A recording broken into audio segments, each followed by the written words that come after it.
great Mr. Negative. As you may know, I'm finally inside.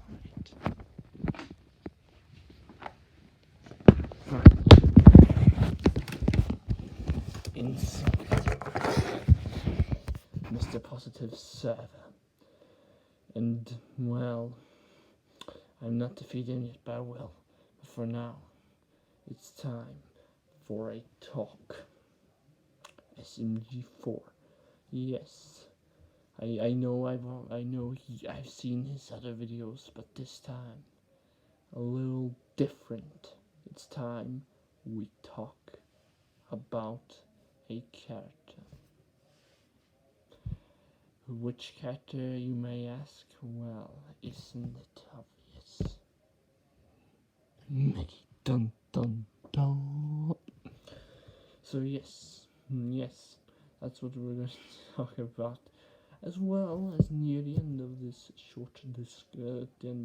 discussion, we will be talking some theories about the lawsuit arc, so let us begin.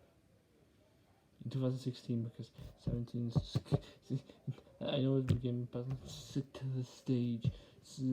Before did had some exams, and some of the videos turned out ish.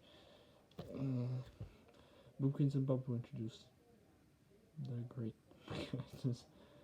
I mean, that's really all the major stuff.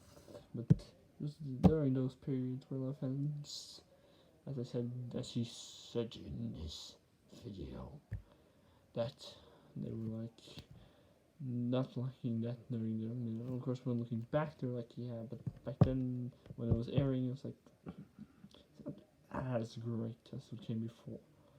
But let us start with 2017. Splatoon 2 comes out and to celebrate. Introducing yes, and this is where it begins. A great cat. I know. Yeah, of course we started with my first main criticism. She has no personality, and she's not funny. Damn it. Well, that's well nostalgic said.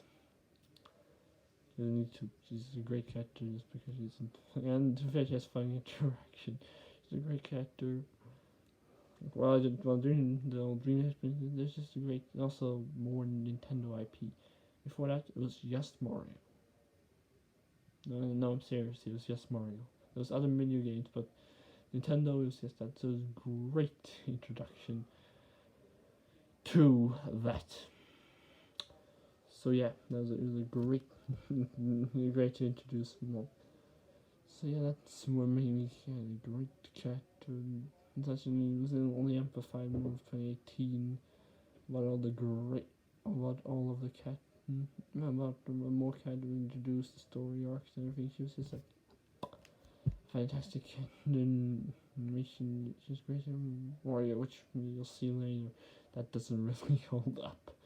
But then let us proceed now. After talking about what made her great, let's talk about what happened 2019. While I have listened to Mr. Positive, who said that he might do videos about the after or season 9, the second half of season 9. We're just gonna focus mainly on the first. I mean, it was pretty good, but then the end of the anime arc, and well, it was also the beginning of rushed endings. They also gave it to Meggy. The only thing that sucked about her was the design in 2019. That was it. And the voice it still felt like that's what 2020 also carries out in the first half. In the second, that's where we are. Sorry for jumping forward a bit, but that's where we land ourselves now after mentioning that as before decides, you know what, let's give characters more voices. As before it's fine because, no explanation. Even later on, characters were like this have a voice now before. And it's like, now let's just create a very in-depth reason why she got a voice. Yes, it was teasing Mario. Mario gets woke, but still, it just kind of comes out of nowhere, and the voice itself. Let's just say I'm the guy from the ads of movie skit. I have no face. So yeah. you probably get my face is torn off because I hate the voice. And don't get me started on the second one.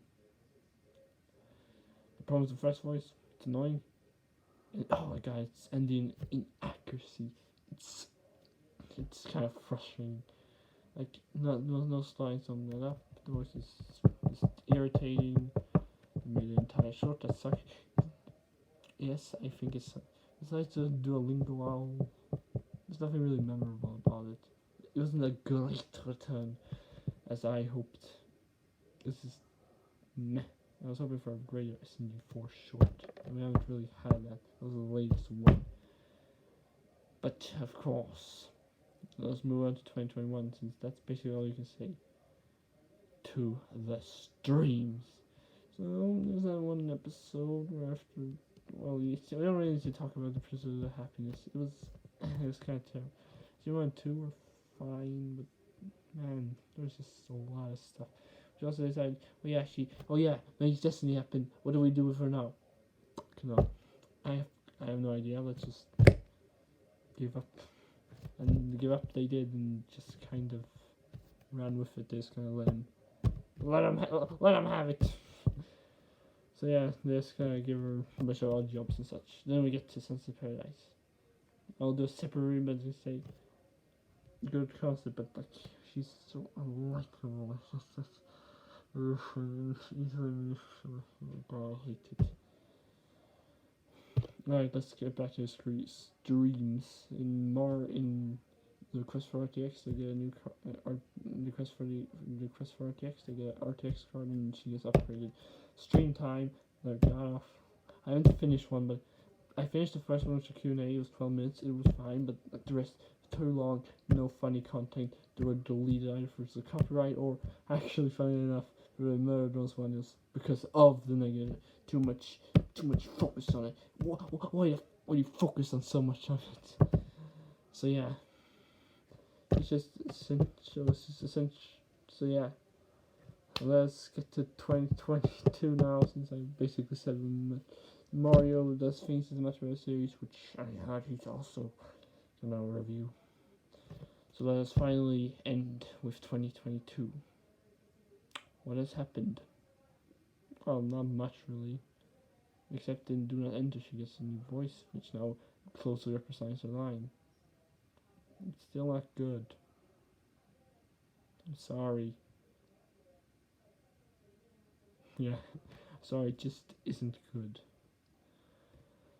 But yeah, I think that's really all we can say. It's because, well, now for a quick little theory. Now that I've explained why she sucks and why ending is better. Ship is still terrible, but they're actually friends. Everybody's a jerk. She tries to kill Mario. She's an unlikable character. Again, well, on the plus side, I finally realized that she's unlikable, considering she actually did call her out. Not she pissed off Funky Kong. Otherwise, she's like, oh no, nothing went wrong. Nintendo is just Nintendo. No. Well, let's get to the lawsuit arc. A theory. The contract will do something. Yeah, I know. A lot of people have made a theory. They mainly focus on how the arc will end, how many episodes. But for my idea, there's going to be something about the contract. I know, say, oh, but it's just a temporary idea, yeah, but. And if you give my Phoenix Wright as a friend, yeah, but come on. The contract has to do something besides give Saints Row to an inkling. I know this theory will probably be disproven, but I feel like something at the end of the arc, like maybe she can switch forward and back, or she's like stuck. You know, the cartoon trope. Oh yeah, it's a contract, but you forgot to read this little thing. Now you're fucked. So yeah, that's my theory that the contract have some bigger meaning. Well, I won't review the episode. We'll see how it is. That concludes it. Now, if you excuse me, I've waited far too long for this. Now, it's lights out for your dear friend.